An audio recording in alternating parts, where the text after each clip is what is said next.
नमस्कार यूटीवी खबर को स्वागत। यही संस्करण रही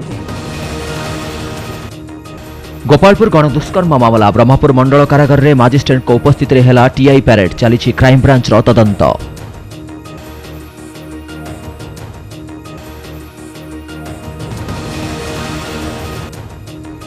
पुकुड़ीबंध छक निकट में माल बोझे ट्रक धक्का मोटरसाइकल जाउथवा जनेक महिला मृत्यु को नहीं रास्ता रोक आंदोलन।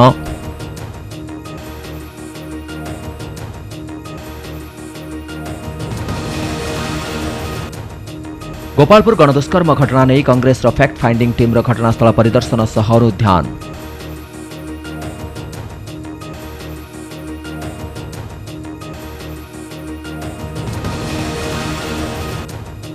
गोपालपुर गणदुष्कर्म मामला नहीं आम आदमी पार्टी तरफ गभीर उद्वेग सह ब्रह्मपुर एसपी को दाबीपत्र।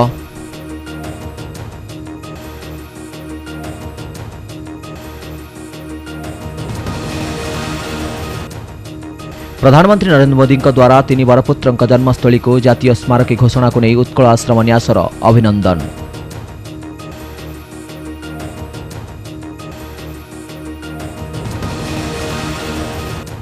एवं ब्रह्मपुर विभिन्न अनुष्ठान तरफ अंतर्जातीय योग दिवस अवसर में सामूहिक योगाभ्यास।